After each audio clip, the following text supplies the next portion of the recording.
Forget everything you think you know about dusty textbooks and boring lectures. I want you to think of the classical world as a cold case. Yeah, a 2,500-year-old detective story. It's this vast, complex mystery, and it is full of missing pieces, unreliable witnesses, and some truly astonishing discoveries. So let's dive into this user's guide and see if we can crack the case. So what even is classics, really? I mean, it's not just about learning Latin or memorizing a bunch of dates. It's about asking some really fundamental questions. Like, how does a world that's so incredibly distant from us still manage to shape our own? And how do we even begin to piece it all together? The best way to think about it is as an investigation. We're the detectives, and we're trying to assemble this picture of an entire civilization from the clues it left behind. And, well, like any good mystery, it is absolutely full of twists, turns, and so many hidden stories. Okay, so our investigation begins not in some sun-scorched ruin in the middle of nowhere, but in a very modern, very climate-controlled room. We're going to start with a single crucial piece of evidence, a puzzle that's been carved in stone. Right, so here we are, the British Museum. We're standing in front of the frieze from the Temple of Apollo at Bossi, in Greece. And look at it, it's this stunning strip of carved marble, just packed with all these figures in the middle of a battle. But this neat, orderly display, well, it hides a much, much messier and more complicated story. Let's open up the case file. So we know the basics, right? It's from the late 5th century BCE. It shows Greeks fighting mythical Amazons and centaurs. But here is the crucial clue. The 23 marble slabs it's made from, they were discovered in total disarray, just a jumble. The order that you're seeing right here, it's an educated guess. It's a reconstruction of a giant stone jigsaw puzzle where someone forgot to give us the picture on the box. And that, right there, leads to a much, much deeper question. I mean, even if we got the order right, is this clean, well-lit, eye-level experience anything like what an ancient visitor would have actually seen? Well, the answer is a resounding no. Not even close. Just look at this comparison. It shows the huge gap between their world and ours. Originally, this frieze was way up there, like 7 meters up an interior wall, inside a dimly lit temple that was probably hazy with incense smoke. The people who saw it back then, they knew these myths by heart. These carvings weren't just art to be studied, they were part of a sacred experience. Today, it's under perfect spotlights, laid out for our analysis. And that gap between a sacred object and a museum artifact, that's exactly where our investigation begins. So how in the world did these carvings get from a remote Greek mountaintop all the way to a London museum? Well, our story jumps back in time to 1811.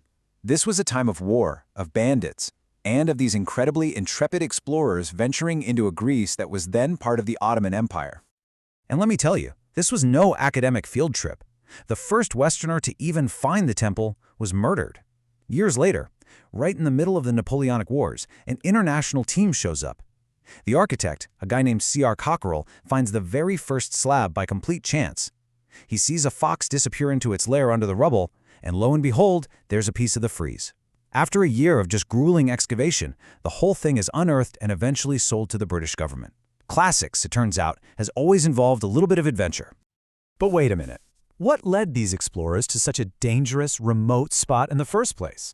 They weren't just wandering around aimlessly. No, they were following a map, a very, very old map.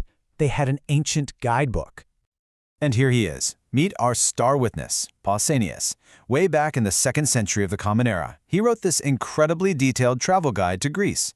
And his book, it contains the only surviving ancient description of the temple at Bossi. Without this one single text, we'd know almost nothing about it. Its survival is one of those lucky breaks that our entire investigation really hinges on.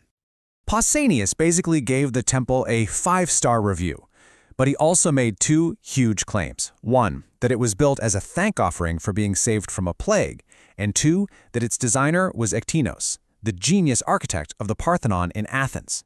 Now, for 19th century explorers, this was like finding a map that promised a lost work by Leonardo da Vinci. This was huge. But here's the twist. Modern detectives have started to poke holes in our star witness's testimony. Pausanias claims it was built because of a plague, but the great historian Thucydides, who was actually writing at the time, says that plague never even reached this part of Greece. And Pausanias credits the famous Iktinos. But when you look closely, architectural analysis shows the style, especially the columns, is a little more experimental, a bit more eclectic than Iktinos' other known work in Athens.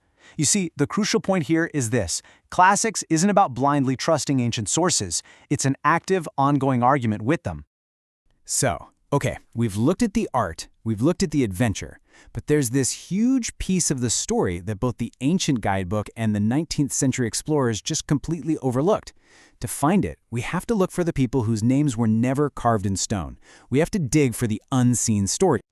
I mean, think about it. Building a marble temple on a remote mountaintop was a staggering undertaking.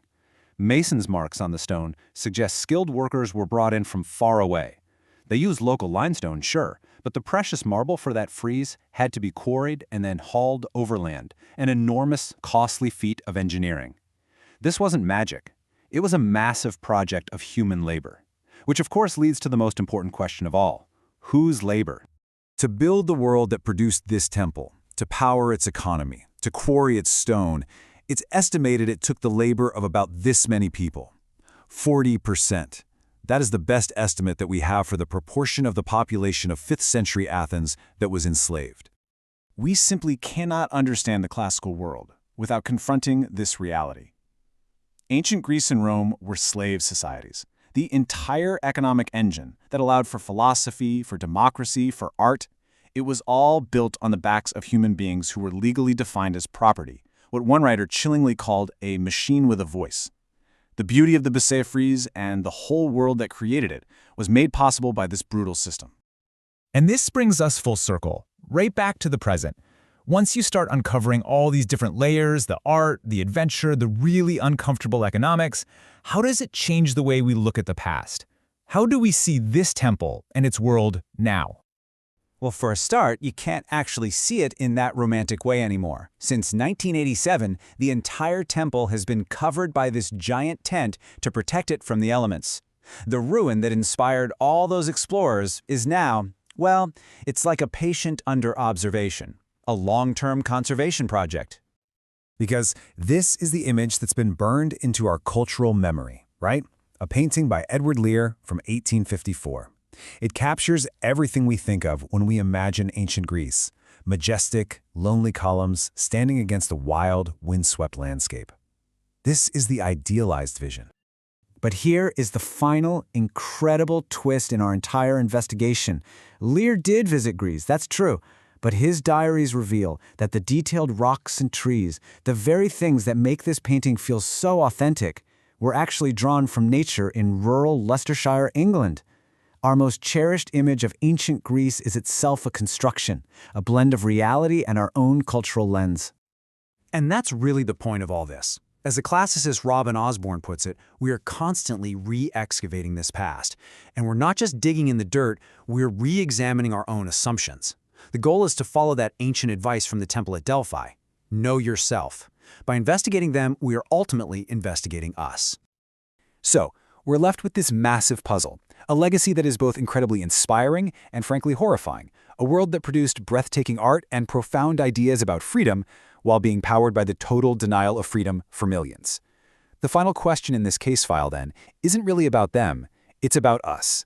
How do we hold both of these truths at the exact same time?